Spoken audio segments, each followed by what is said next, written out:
সুজাতার কাছে আমাদের প্রায় 11টা প্রশ্ন রয়েছে। শেষের 3টে প্রশ্ন অনেক মানুষের। প্রথম আমি বোধহয় সেই ভিডিওটা পাবলিশ করেছিলাম, যেই ভিডিওটা 9 লাখের উপরে মানুষ দেখেছিল। 2024-এ সেই ভাবনাটা বা সেই সফলতাটা তোমরা পাওনি। আপনারা যখন 2024-এ বিশ্বের বড় দুর্গা হবার যে কনসেপ্টটা, এখন কিন্তু কোনো নিউজ চ্যানেল আসেনি, তখন এই ইউটিউবাররাই কিন্তু সোশ্যাল মিডিয়ার প্রতি কামালপুরের কোনো মানে যে যদি বলো যে একটা কৃতজ্ঞতার জায়গা সব থেকে বেশি। না দাদা, এটার সাপেক্ষে কি উত্তর দেবে, কিন্তু আমি তবুও প্রশ্ন করব। এই প্রশ্ন শুধু আমার না, এই প্রশ্ন আপনাদেরও হয়তো জাগতে পারে। 24-এ যখন পুজো বন্ধ হলো, তোমরা হাইকোর্টে দৌড়াদৌড়ি করেছিলে। তো যখন গিয়ে দেখলাম যে হাইকোর্টে অত পয়সা লাগে, তো এটা আমাদের কাছে একটা ধাক্কাই মনে হয়েছে। মহালয় দেবী পক্ষের সূচনার আগেই কিন্তু মা দুর্গাকে তারা এখানে আর তুলতে পারেনি। মহালয়ের দিন তারা দেবীকে আগমনের জায়গায় দেবীকে বিসর্জন দিয়েছিল। প্রজেক্ট থেকে বার করা আমার পক্ষেও কষ্টকর হচ্ছিল। সেরকম একটা জায়গায় রয়েছে, কেউ একটু ভালো কাজ করবে তো দেখবে পায়ে তো পড়ে যাচ্ছে। ঠিক আছে, মহালয়ার পরবর্তীতে বিভিন্ন কর্মসূচির মাধ্যমে কিন্তু এক প্রকার প্রতিবাদ জানিয়েছিল। আমি শিল্পীদের নিয়ে কলকাতার বড় বড় পুজো এবং আমাদের কল্যাণীরও বড় পুজো, তো সেখানে গিয়ে শিল্পীর কাছ থেকে জানতে চেয়েছিলাম যে একজন শিল্পী হিসাবে আরেকজন শিল্পীর দুঃখ বেদনা কতটুকু তারা বুঝতে পারে। কামালপুরের যে বড় দুর্গা এবছর হবেই, তার জন্য বেশি কৃতজ্ঞ কাকে বা কাদের তুমি জানাতে চাও? দুদিন আগে মায়ের দুটো পার্ট তারা তুলেছিল, সেই কারণটা যদি বলবে পার্টটাকে কেন নামিয়েছিল। এবারও 2025-এ কিছু বাধার সম্মুখীন হচ্ছে এই ইউটিউবার বা কন্টেন্ট ক্রিয়েটারদের জন্য। আপনারা হয়তো আপনাদের কান্নাটা বহিঃপ্রকাশ করতে পেরেছিলেন আমাদের ক্যামেরার মাধ্যমে, কিন্তু আমাদের ভেতরের যে কান্নাটা সেটা কিন্তু আমরা কখনোই ক্যামেরায় দেখাইনি। তো নমস্কার সবাইকে, দ্য স্যামকে ইউটিউব চ্যানেলে আপনাদের সবাইকে স্বাগত। আজ একটা ভিন্ন ধরনের ভিডিও নিয়ে এসেছি আপনাদের জন্য। আপনারা বেশ কয়েকদিন ধরে দেখতে পাচ্ছেন যে একটা বিশেষ জায়গা নিয়ে আমাদের নদিয়া জেলায় রানাঘাট কামালপুরে একটা ছোট্ট গ্রাম, তো সেই গ্রামটা চেয়েছিল 2024-এও একটা বিশ্ব রেকর্ড করতে।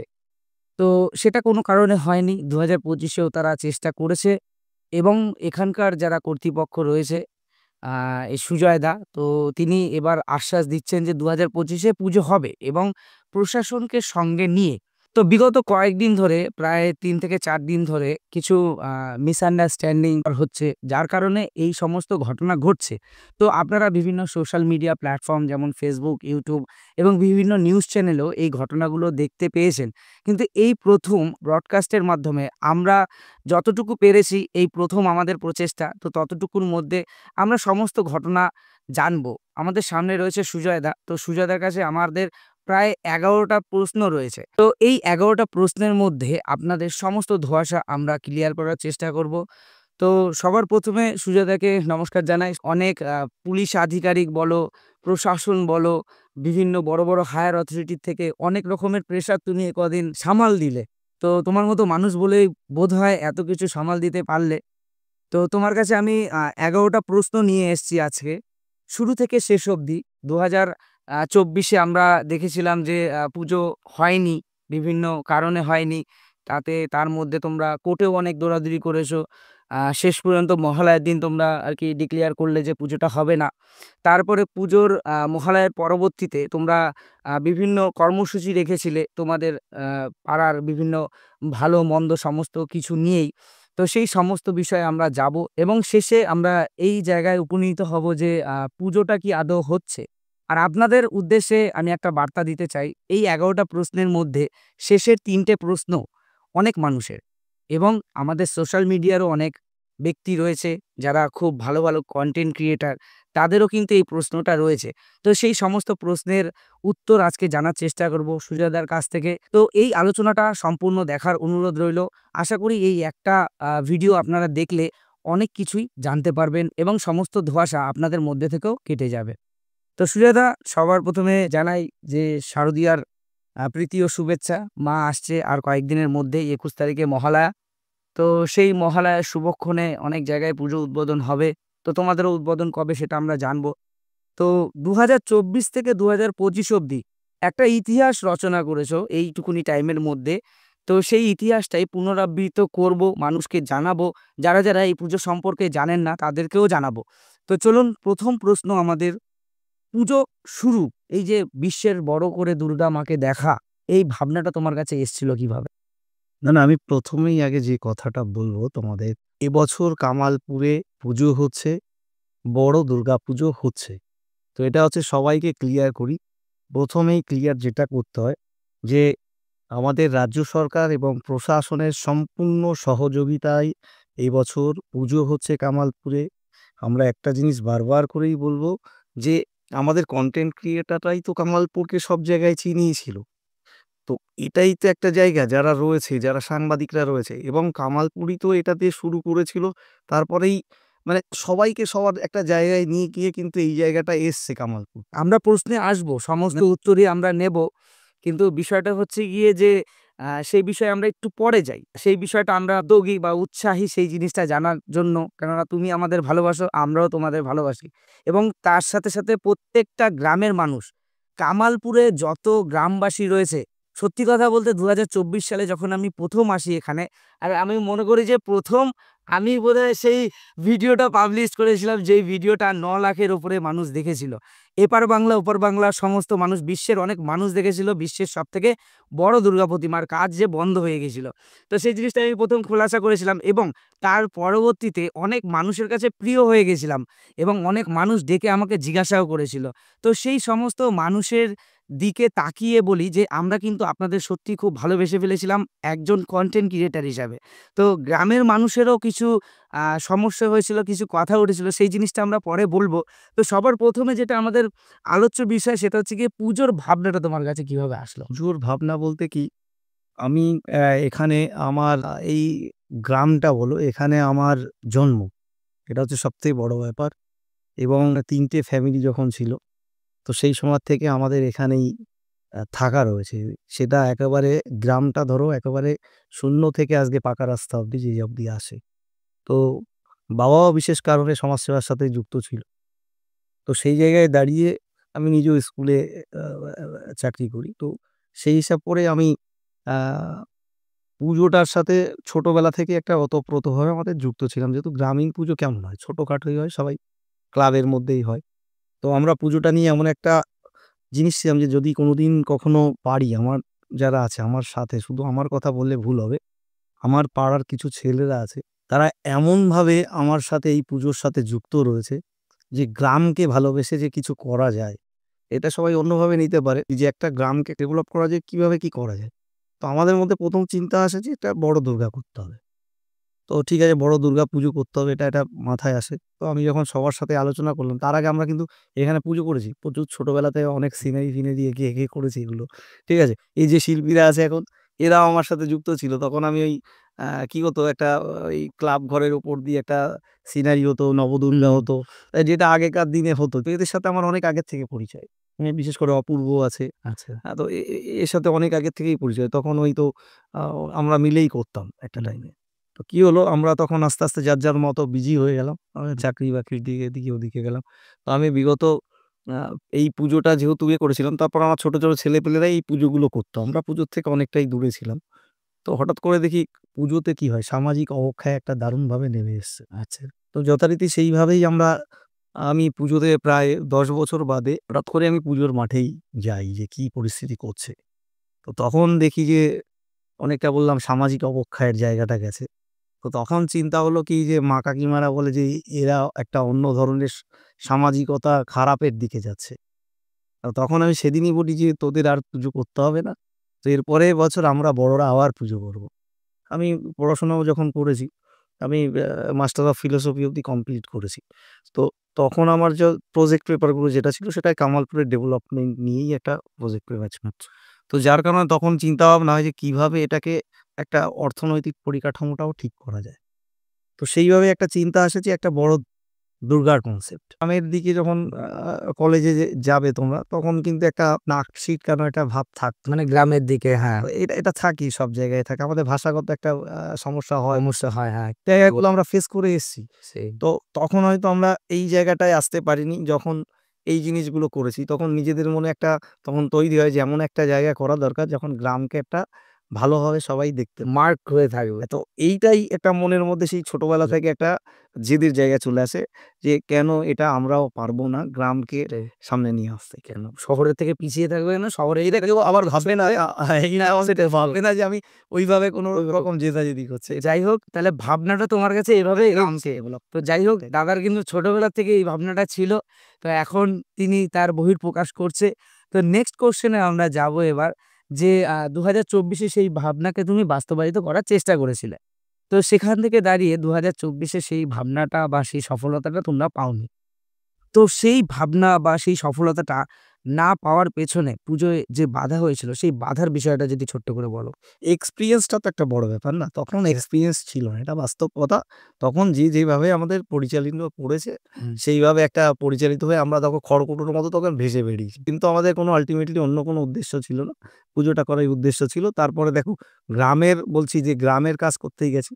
লাস্ট মুহূর্তে অর্থনৈতিক এতটা চাপ এসে গেল।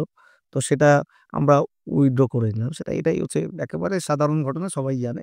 যাই হোক, মানে কিছুটা পরিকল্পনাগত তোমাদের ভুল ছিল। হ্যাঁ। এটাই আরকি তোমরা মানছো যে পরিকল্পনাগত, যার কারণেই নির্দেশ এসেছিল যে এটা পাবলিক সেফটির দিকে যাচ্ছে না। ব্যাপারটা হচ্ছে আমরা এতটা ডিটেইলে যাইনি যে আচ্ছা। আমাদেরটা এতটা মানুষ গ্রহণ করবে এটাও আমরা বুঝতে পারিনি। সেটাই, সেটাই। এটাই আরকি। এটা এটা এটা এখানে একটা প্রশ্ন, একটা মানে কথা না বললে নয়। আপনারা যখন ২০২৪ বিশ্বের বড় দুর্গার হবার যে কনসেপ্টটা, যেটা দেখেছিলেন, সেটা কিন্তু এই সোশ্যাল মিডিয়ায় ভাইরাল করেছিল। হ্যাঁ, হ্যাঁ। এবং তখন কিন্তু কোনো নিউজ চ্যানেল আসেনি।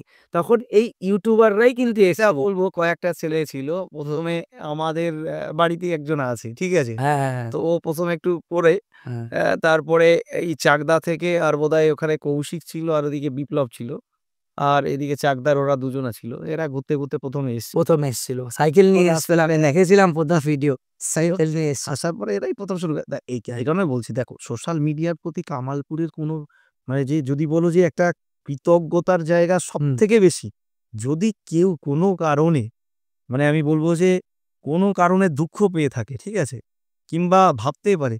কিন্তু একটা জিনিস তো আমরা সবাই লড়াইটা করেছিলাম তো পুজোর জন্যে। পুজোর জন্যই। তো পুজোটা যখন আমাদের সমস্ত কিছুই সুষ্ঠুভাবে হচ্ছে, তো পুজোটাই হচ্ছে এইভাবে প্রচারটা আসলেই ভালো হয়। সেটাই। আমিও সবার কাছে যাবো, অনুরোধ যাবো করব সেই বিষয়ে যাতে যাবো। সবাই এখনই যাতে এই সবকিছু জায়গাটায় খোলাসা আসে। করে দিলে তাহলে তো জনতার প্রশ্নটা ক্লিয়ার আচ্ছা, হবে না। ঠিক আছে। তো আমরা সেগুলো আস্তে, আস্তে যাবো। এবং আ সেক ৩ নম্বর যে প্রশ্নটা, জানি না দাদা এটার সাপেক্ষে কি উত্তর দেবে। কিন্তু আমি তবুও প্রশ্ন করব। এই প্রশ্ন শুধু আমার না, এই প্রশ্ন আপনাদেরও হয়তো জাগতে পারে। ২০২৪ যখন পুজো বন্ধ হলো, তোমরা হাইকোর্টে দৌড়াদৌড়ি করেছিলে। তো হাইকোর্টে দৌড়াদৌড়ি করেছো, শেষ পর্যন্ত আর পারোনি। সেই দিকটা যদি বলো?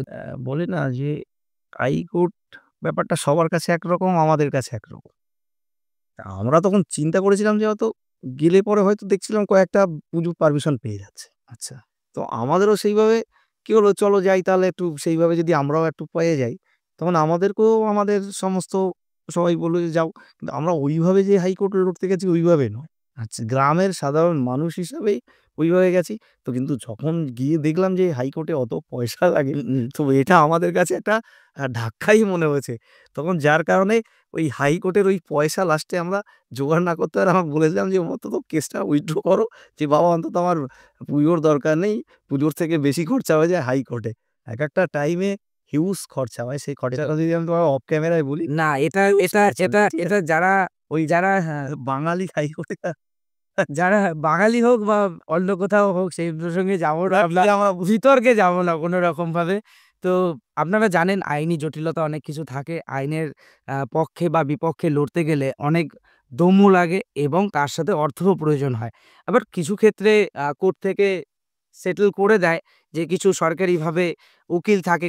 তো এই বিষয়ে কিন্তু খুব অল্প সময় ছিল এবং আমাদের ভারতবর্ষে আমি যতটুকু জানি, আপনারা হয়তো জানেন, অনেক কেস পেন্ডিং। তো এই সমস্ত কেসকে সমাধান করে নতুন কেসের সমাধানের দিকে এগোতেও কিন্তু টাইম লাগে। না, না ওটা আমাদের তো ভুল ছিল। এটা সেটাই। বুঝতে যাই হোক, আমাদের ভুল।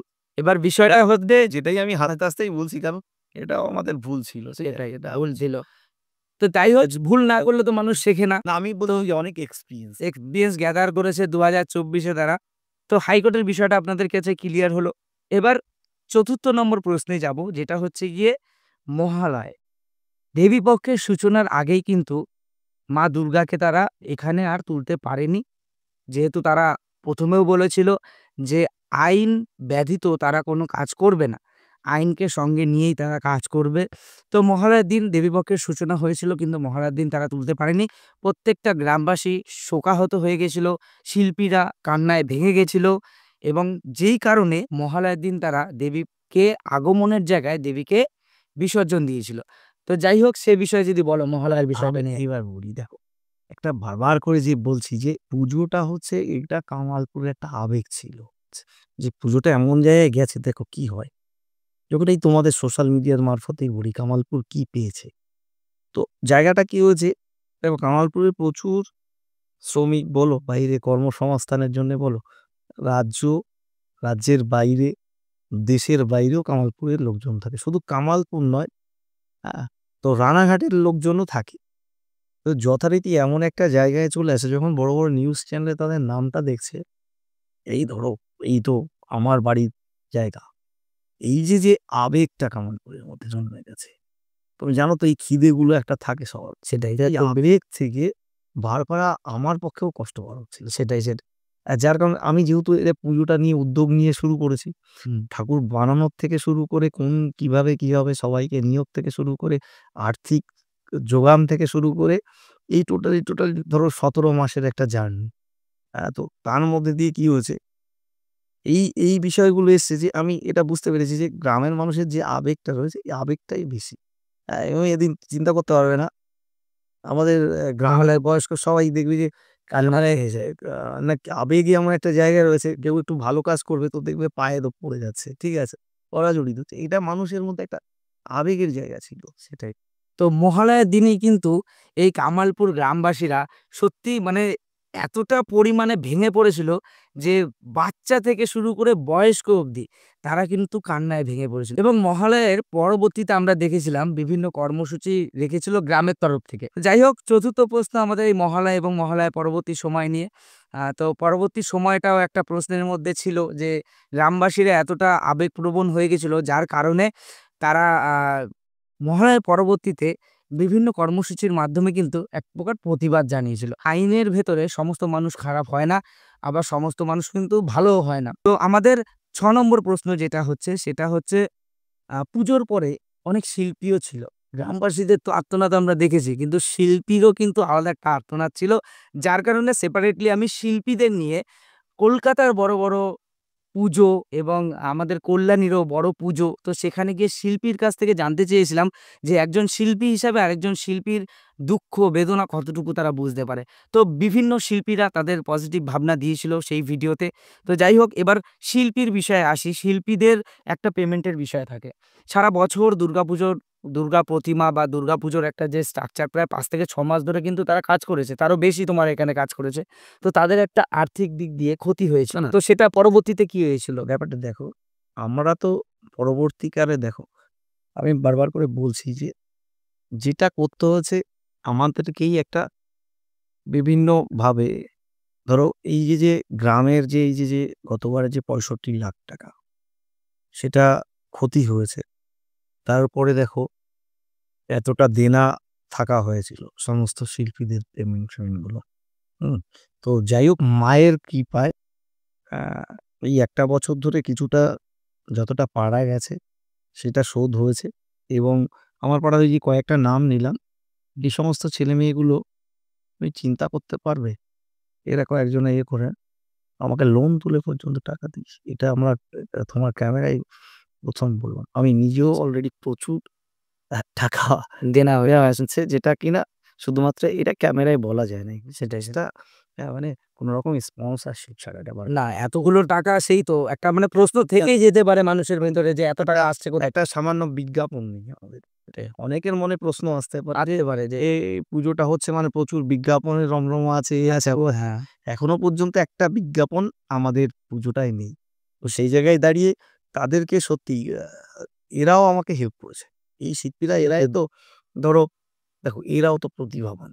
এই নীতিশকে বলো, অপূর্বকে বলো, ঠিক আছে? আমিও এদেরকে খুঁজে বার করেছি যে করে হোক। আচ্ছা, যাই হোক, আমারও কপালের সাথে ছিল এরা। হ্যাঁ, নীতিশ দেখো ২ বার রাষ্ট্রপতির কাছে পুরস্কার পায়নি, সম্বর্ধনা সম্মতিত হয়েছে। এবং প্রধানমন্ত্রীর কাছে একবার সম্বর্ধনা পেয়েছে।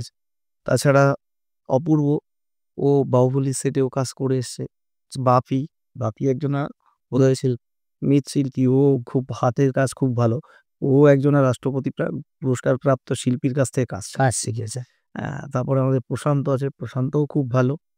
এছাড়াও ফাইবারের শিল্পী যদি বলি, আমাদের সাথে অ্যা রিয়াজুল, আরিবুল আছে, তাদের একটা তারা টিম ক্যামেরায় আসে না, আছে। তাদেরকে আমরা কখনোই পাইনি ক্যামেরায়। তাদের এটা বলছি যে আমরা সব ধরনের মিলনও ঘটিয়েছি এখানে, ঠিক আছে? যাই হোক দাদা তুমি কিছু মনে করো না, তুমি আমাকে ভিডিও করতে বারণও করেছিলে অনেক টাইমে যে আমার ভাই মুখ দেখিও না। কিন্তু হ্যাঁ, শিল্পী হিসাবে ফাইবারের কাজের যারা কাজ করছে সত্যি অসাধারণ কারুকার্য। অন্যান্য জায়গায় কিন্তু এত ফিনিশিং আসে না যেটা কামালপুর করে দেখাচ্ছে। আর আরেকটা কথা না বললে নয়, যেটা হচ্ছে গিয়ে প্রতিমা মুখের স্ট্রাকচার।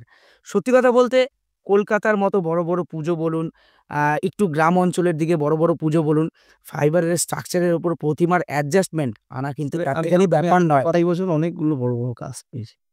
তো সেই জায়গা থেকেই অনেকটা আমার শিল্পীদের রিকভারি হচ্ছে। নতুন করে কাজ করতে পারছি। একটা যে জিরোয় নেমে গেছিলাম, সেই জিরো থেকে আবার শুরু করতে পেরেছি। মাইনাস বলতে হয়। সেখান থেকে আবার শুরু করতে পেরেছি। তো এই জায়গাটাই আছে। দেখো, তোমাকে কেউ কিছু করে দেবে না। তোমাকে নিজেকে চেষ্টা নিজেকেই করতে হবে সেটাই। পয়সা আর্থিক কেউ বলবে না যে, "নাও তুমি তোমার লস গেছে, তোমাকে দাও। দিয়ে দিলাম ১০ লাখ কি ৫ লাখ দিয়ে দিলাম।" এটা কেউ করবে না। তোমায় কি করতে হবে? ওইটার থেকে ওইটা ওখানে ভুলে গিয়ে আবার নতুন করে শুরু করতে হবে। তাহলে শিল্পীর পেমেন্টের বিষয়টা আমি করে দিলাম। আরেকটা ছোট্ট প্রশ্ন, এটার উত্তর বেশিক্ষণ লাগবে না আশা করি। পুরনো সমস্ত শিল্পীরা কি এখনো আছে?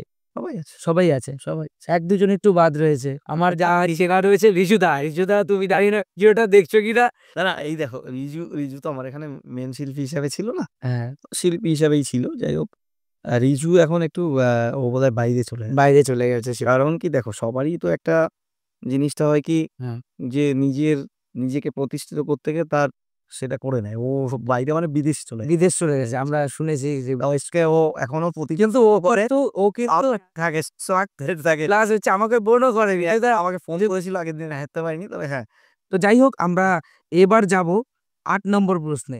৮ নম্বর প্রশ্নটা হচ্ছে গিয়ে ২০২৪ এর সমস্ত কিছু এখানেই আশা করি সমাপ্ত হয়ে যাওয়ার কথা। যা ইতিহাস আমি এতক্ষণ ধরে আপনাদের বললাম সেটা কিন্তু ২০২৪ এ। এবার আসি ২০২৫ এ।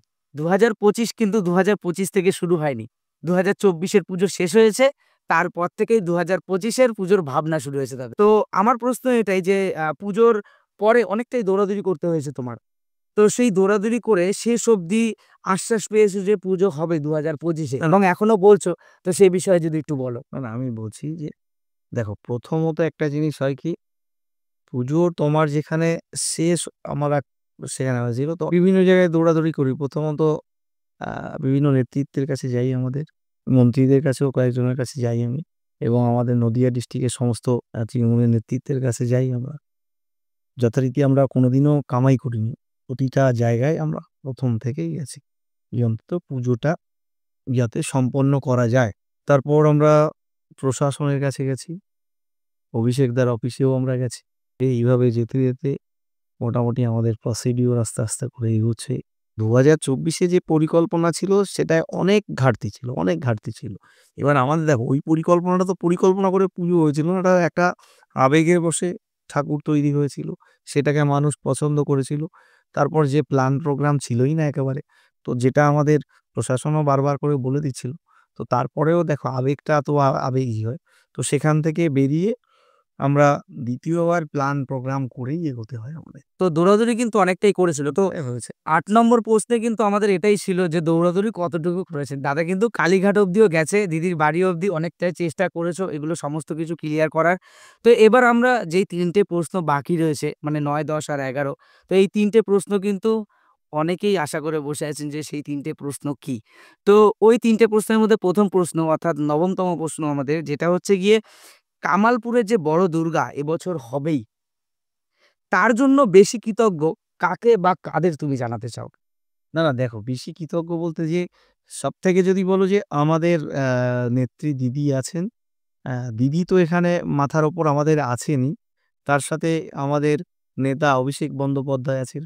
তো এনাদের প্রতি, মানে কি বলবো, যে কামালপুর কতটা যে কৃতজ্ঞ, এটা ভাষায় প্রকাশ করা যায় না। এটা আবেগেই প্রকাশ করা যায়। তো সেই একটা জায়গা তো আছেই। এছাড়া তুমি যে জিনিসটা বলছো যে এনাদের সাথে যে জায়গাটায় এসছে, যে সহযোগিতাগুলো পাওয়া গেছে, ঠিক আছে? সবথেকে আরেকটা জিনিস বলবো, সর্বোপরি আমাদের এখানকার অ্যাডিশনাল স্যার, আমাদের এখানকার এসপি স্যার, আমাদের এখানকার ধানতলা ওসি স্যার।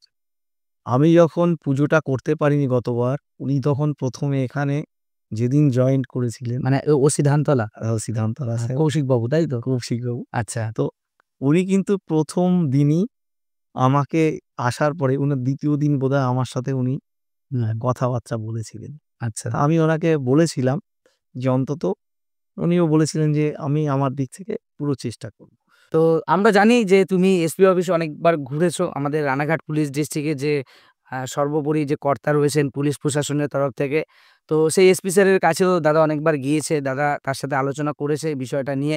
তো তিনি কিন্তু আশ্বাস দিয়েছে, দাদার মুখে যেটুকুনি শোনা, যে তিনি আশ্বাস দিয়েছে এবং আমরা এতটুকু জানি তার বিভিন্ন মাধ্যম সোশ্যাল মিডিয়ায় তিনি যতটুকু বলেন, তো তার মধ্যে কিন্তু একটা হিন্দু ধর্মের প্রতি বা হিন্দু দেবদেবীর প্রতি তার একটা বিশেষ আকর্ষণ রয়েছে। তিনি বিভিন্ন জায়গায় কিন্তু ঘুরে বেড়ায় এবং তার ভিডিও কিন্তু আমরা দেখি এবং সেই ব্যক্তির বিষয়ে আমাদের যতটুকু নলেজ আছে, তো ততটুকু নলেজ দিয়ে বলি, এই পুজো করার পেছনে তার একটা বিশেষ অবদান রয়েছে। গতবারে যেই আশ্বাসটা সুজয়দারা পায়নি, সেই আশ্বাসটা কিন্তু তিনি দিয়েছে। তো এটা কিন্তু একটা বিরাট বড় বিষয় যে আমাদের রানাঘাট পুলিশ ডিস্ট্রিক্টের যে সর্বকর্তা রয়েছে পুলিশ প্রশাসনের দিক থেকে, তো সেই এসপি স্যার কিন্তু অনেকটাই অগ্রসর হয়েছে না, তোমাদের না, এই পুজোর প্রতি। টোটালটাই আমি বলছি, টোটাল পুলিশ প্রশাসন। আমাদের এখানকার ধরো যারাই আছেন না কেন, আমাদের আ ডিএসপি, আমাদের তাছাড়াও যদি বলো প্রশাসনের, আমাদের যদি বলো যে বিডিও, বিডিও স্যার, ঠিক আছে? তো টোটালি সবাই একটা সুন্দরভাবে এগিয়েছেন। তো ৯ নম্বর প্রশ্নের উত্তর আশা করি আপনারা পেয়ে গেছেন। তারা বেশিরভাগ কৃতজ্ঞতা স্বীকার করছে পুলিশ প্রশাসনের উপরে। কেননা ১ম থেকেই তারা খুবই আগ্রহের সাথে এগিয়ে এসছে এই পুজোটাকে করানোর জন্য। তো আমরা পরবর্তী প্রশ্ন, যেটা সবার ভেতরে ৩-৪ দিন ধরে মানে আগুনের মতো ঝলক দিচ্ছে বারবার করে, তাই তো? তো সেটা হচ্ছে ২ দিন আগে মায়ের ২ টো পার্ট তারা তুলেছিল লোহার আয়রনিক স্ট্রাকচারের ওপরে। তো আপার পোরশনটা কিছু সমস্যা দেখা দিয়ে গেছিল এবং সেটাকে নামানো হয়েছিল। তো সেটার কারণেই কিন্তু এত সমস্যা, তাই তো? তো সেই কারণটা যদি বলো যে উপরের পার্টটাকে কেন নামিয়েছিলা? ২ টো পার্ট আমরা মা দুর্গার ওপরে তুলেছিলাম। এবার দেখো, আমরা তো আমাদের মতো করেই তুলেছিলাম। এবার সেখানে কিছু আমাদেরও দেখা যায় যে ওখানে কিছু কাজ করে নিলে ভালো হয়। এছাড়াও প্রশাসন কিন্তু আমাদের সাথে র‍্যান্ডামই যোগাযোগ রেখেছে এবং মাঝে মধ্যেই আসে। তো ওই দিনটা ওনারাই আমাদের একটা দেখায় যে এই জায়গাটা হলে সেফটি সিকিউরিটির জায়গাটা আরো ভালো হয়। মানে বিষয়টা যদি আরেকটু ক্লিয়ার করো। কেননা ধরো সেটাও ধোঁয়াশায় রয়েছে। যেমনি হচ্ছে আয়রনের ভিতরে তো আয়রনের স্ট্রাকচার রয়েছে। আচ্ছা। এবার সেই আয়রনের সংখ্যা যদি বাড়ানো যায় আর একটু মোটা করে দেওয়া যায়, তো এটা একটা ব্যাপার হয়। তো তখন আমাদের সাথেই কথা হয়। তো তাই নিয়েই একটু সবাই আ মা দুর্গা উঠে গেছে, নামবে, এইটাই জাস্ট। ঠিক আছে? এর থেকে বেশি কিছু না। প্রশাসন সম্পূর্ণরূপে সহযোগিতা করছে পুজোতে। সম্পূর্ণ সহযোগিতা সরকার করছে। ঠিক আছে? তো সেইভাবেই পুজোটা হচ্ছে কিন্তু। দেখো, একটা আমার সাথে যে কথাগুলো হচ্ছে, সেটা নিশ্চয়ই ১ টা মিনিটের মধ্যে সবার সাথে হয় না। না। তো কি হচ্ছে, আমি একা সেখানে প্রায় ১-২০০ লোক। তো যার মধ্যে কি একটা কমিউনিকেশন, একটা ডিসট্যান্স হয়ে যায় সময়ের সাথে, সাথে। তো যার কারণে এইভাবে একটু টানাপোড়েন তখন হয়েছিল। সেই জায়গাটা কিন্তু পুরোপুরি একটা কমিউনিকেশন জ্যাম। যার ফলে কি হয়েছে দেখো, সোশ্যাল মিডিয়ায় একেবারে আগুনের মতো ছড়িয়ে পড়েছে, পুজো বন্ধ হয়ে গেছে। তো এটা সম্পূর্ণ ভুল কথা। সরকার এবং প্রশাসনের সম্পূর্ণ সহযোগিতায় আমরা ১ম থেকেই বলে যাচ্ছি যে পুজো হচ্ছে। কোনো রকম, যার কারণে কি হচ্ছে, অনেক জায়গায় বার্তাগুলো ভুলভাবে যাচ্ছে। তো আমিও বারবার করে বলছি যে দেখো, কনটেন্ট ক্রিয়েটররা সবাই, যারা সাংবাদিক রয়েছে সবাই কামালপুরের সাথে রয়েছে। আর এই পুজোটা হওয়ার জন্যই সবাই করেছে। এই কৃতজ্ঞতা কামালপুর, মানে কি বলবো, সবসময় মানে কি বলবো, মাথা নত করে স্বীকার করে। তো যাই হোক স্ট্রাকচারে কিছু টেকনিক্যাল সমস্যা হয়েছিল। যার কারণে কিন্তু উপরের যে স্ট্রাকচার মায়ের কোমর থেকে গলা অবধি যে স্ট্রাকচারটা, তো সেটা কিন্তু নামানো হয়েছিল এবং যথারীতি যেভাবে উঠানো হয়েছে ক্রেন দিয়ে, ঠিক সেভাবেই ক্রেন দিয়ে নামানো হয়েছে। এতে ওই একইভাবে যে গ্রামের কিছু মানুষ হয়তো এটা ভুল ভেবে যে সবার কাছে যায় না তো যায় না বার্তা যে অ্যাকচুয়াল ব্যাপারটা কি হচ্ছে। যখন হচ্ছে তখন তো আমার আর আমার শিল্পীরাই এখানে জানবে। তো তারপরে আর আদার্স তো কেউ অতটা জানার নেই। তো যাই হোক ২০২৫ এ সিনারিটা একটু বদলেছে। তো কাউকে দোষারোপ করব না। আপনারাই বিচার করবেন আমাদের মনের ভাবটাকে। তো যাই হোক, লাস্ট প্রশ্ন যেটা সেটা হচ্ছে গিয়ে, শোনা গেছে যে গ্রামের কোনো লোক বা কিছু বহিরাগত যারা ছিল তারা ইউটিউবার বা কন্টেন্ট ক্রিয়েটরদের জন্য গত বছর পুজো বন্ধ হয়ে গেছে, এরকম একটা প্রশ্ন তুলেছে। এবং শুধু গত বছর নয়, এবারও ২০২৫-এ কিছু বাধার সম্মুখীন হচ্ছে এই ইউটিউবার বা কন্টেন্ট ক্রিয়েটরদের জন্য। সেই সমস্ত গ্রামবাসী বা বহিরাগত, তাদের উদ্দেশ্যে কিন্তু এই প্রশ্ন যে আদৌ কি সেটা সত্যি? আপনারা যেটা ভাবছেন বা মিসকমিউনিকেশন বা মিসআন্ডারস্ট্যান্ডিং যেটা হচ্ছে ইউটিউব কন্টেন্ট ক্রিয়েটরদের এগেইনস্টে যেটা বলছেন, আমিও একজন কন্টেন্ট ক্রিয়েটর। ইউটিউবার থেকে আমি বেশি পছন্দ করব নিজেকে কন্টেন্ট ক্রিয়েটর হিসাবেই বলা। কারণ আমরা একটা জিনিস যখন তৈরি করি সেই জিনিসটাকে নিজস্বতা করে, নিজে অনেকটা ভালোবাসা দিয়ে সেটা মানুষের কাছে গ্রহণযোগ্য হবে কিনা সেই দিকটা বিবেচনা করে কিন্তু আমরা একটা ক্রিয়েট করি একটা ভিডিও। তো সেই দিকে দাঁড়িয়ে আমরা কিন্তু অনেকটাই ভেসে গিয়েছিলাম ২০২৪-এ। আপনারা হয়তো আপনাদের কান্নাটা বহিঃপ্রকাশ করতে পেরেছিলেন আমাদের ক্যামেরার মাধ্যমে। কিন্তু আমাদের ভেতরের যে কান্নাটা সেটা কিন্তু আমরা কখনোই ক্যামেরায় দেখাইনি। সেই জিনিসটা আমাদের মনেই ছিল। আমরাও কেঁদেছিলাম আপনাদের সাথে। গ্রামের প্রত্যেকটা মানুষকেই কিন্তু আমরা ভালোবেসে এখানে এসেছিলাম এবং গ্রামবাসী যারা ছিল তারাও আমাদেরকে ভালোবেসেছিল ২০২৪-এ। তো যাই হোক, এর সত্যতা কতটা? তুমি পুজোর উদ্যোক্তা হিসাবে তোমার কাছ থেকে জানতে চাই এবং গ্রামবাসীদের উদ্দেশ্যে তোমার কি বার্তা যেতে পারে আরকি বিষয়টাকে? আমি এখানে প্রথমেই বলি, গ্রামবাসী বলতে এখানে শুধু কামালপুরের নয়, আশেপাশের সমস্ত গ্রামবাসীকেই অনেকটা ফলো করা হচ্ছে সবাইকে। কারণ কি দেখো, কিছু জিনিস আছে, যে জিনিসটা আমি বলব কি, গ্রামের লোকজন, তুমি যদি মনে করো অনেকটা মানে খোলা পাত্রের জল রাখার মতো। তুমি যে পাত্রে দেবে সেইভাবে অনেকটা তারা তাদের মতো আকৃতি ধারণ করে। ধারণ করে নেবে। কারণ এই জায়গাটা আমি বললাম, এটা খারাপ উদ্দেশ্যে বললাম না। কারণ কি দেখো, এরা তো আর অতটা বোঝা ব্যাপার হয় না। শিক্ষিত আমাদের গ্রামে কত পার্সেন্ট লোক আছে সেটাও দেখতে হবে। এবার কিন্তু যারা কনটেন্ট ক্রিয়েটর আছে, তারা তো অন্তত বোঝে সমস্ত কিছু। নিজেদের যখন কনটেন্ট ক্রিয়েটর, ইউটিউবার সবাই আমরা বলছি। কারণ কি, এরা তো একটা জায়গায় তো আসতে হবে। যখন এই পুজোটাকে আমি ১ম প্রশ্ন তোমাদের উদ্দেশ্যেই করি, এই পুজোটাকে কামালপুর কি বলেছে? এটা কি শুধু কামালপুরের পুজো বলেছে? যখন সবাই ভালোবেসেছে এই পুজোটাকে সারা বাংলার উদ্দেশ্যে, সারা ভারতবর্ষের উদ্দেশ্যে, কামালপুরের মানুষেরও যতটুকু অধিকার আছে, সারা বাংলার মানুষেরও ততটুকু অধিকার আছে, এই পুজোটাকে বলেছে। কনটেন্ট ক্রিয়েটররা তার বাইরে নয়। সেটাই। তাদেরও ততটুকুই অধিকার আছে। এখানে হুম। দেখো, যখন আমি এইটা বলেছি এবং ১৫টা গ্রাম মিলে পুজোটা হচ্ছে, সেটাও বলেছি। এবার একটা জায়গায় যখন জিনিসটা কোনো না কোনো কিছু হচ্ছে, এবার কি হচ্ছে, কিছু কনটেন্ট ক্রিয়েটর এমনভাবে হয়তো ওই আগেও বললাম যে কিছু ফেসকে এমনভাবে তুলে নিয়ে এসছে, যারা কিনা পরবর্তীকালে পুজোটা হয়ে যাওয়ার পর তাদের এমনভাবে হয়তো কোনো প্রশ্ন করছে। বললাম না, গ্রামের মানুষকে তুমি বলবে, আবেগে হঠাৎ করে তুমি একটা এমনভাবে প্রশ্ন করা, যেটা আরকি আমি বড় সাংবাদিকদেরও বলি। ওরা রাজনৈতিক নেতাদের করে, আর আমাদের এরা কিছু এমনভাবে করে উত্তপ্ত যেটা বাক্য যাতে আসে। হুম। সেটা আমাদের ক্ষেত্রে কি হয়, অনেকটা আমরা সহজেই বুঝতে পারি যে একটা প্রশাসনের বিরুদ্ধে একটা কথা বললে সেটাকেই আমরা হাইলাইট করে চালাতে থাকি। এটা কি হচ্ছে, ও হয়তো ওই সময় বুঝতে পারেনি। আমি বললাম, "এই গ্রামের মানুষ হঠাৎ করে বুঝতে পারিনি।" যখন পরে দেখছি, আরে বাবা, আমি তো ভাইরাল হয়ে গেছি। তখন চিন্তা করছি, এটাকে তাড়াতাড়ি যদি না করতে পারি তো আমার অবস্থা খারাপ হয়ে যাবে।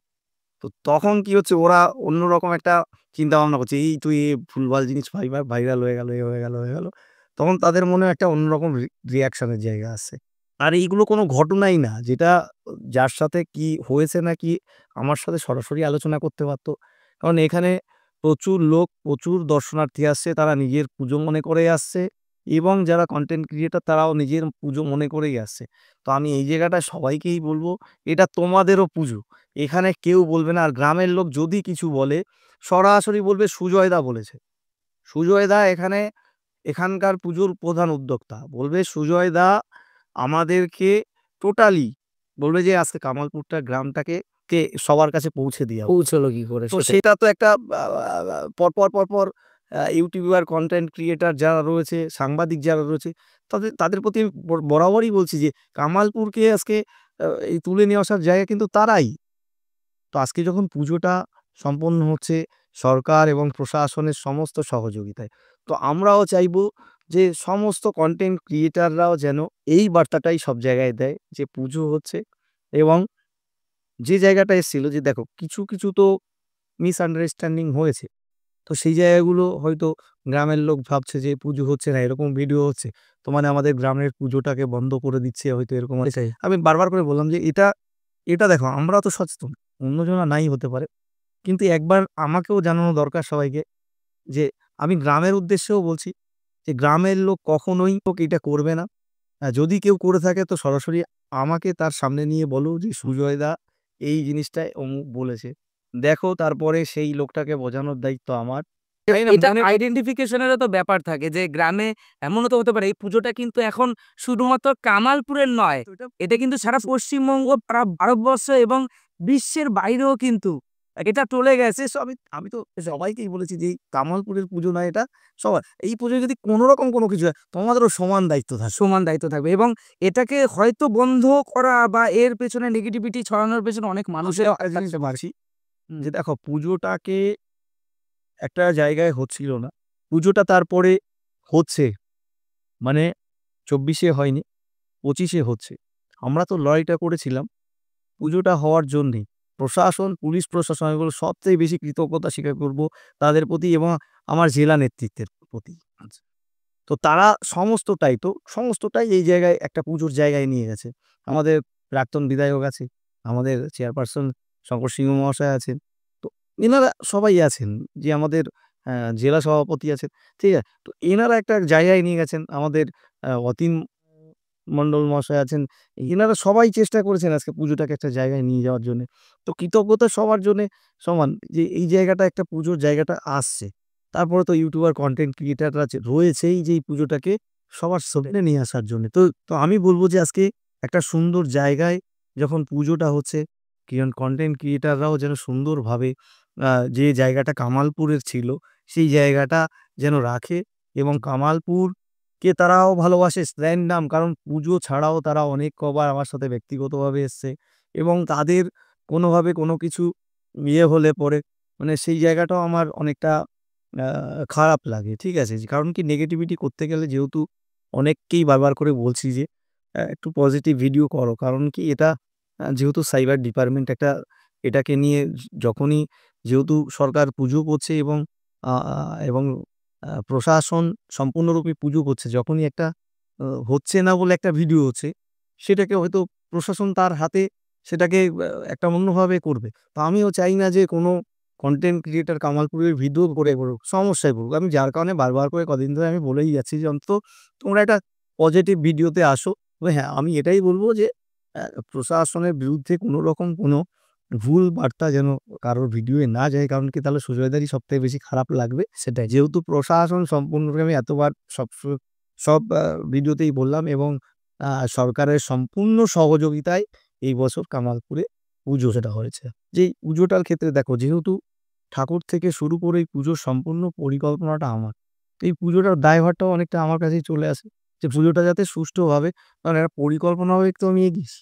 সেটাই। টোটাল পরিকল্পনাটা আমার উপরই অনেক নির্ভর করছে। তার কারণ আমি চাইবো সবার সহযোগিতা। তো এই জায়গায় যাতে আমি এই পুজোটা কামালপুরের পুজোটা সুন্দরভাবে সবাইকে নিয়ে করতে পারি। তো আমি চাইবো এই যে যারা রয়েছে এরাই তো আমার শক্তি।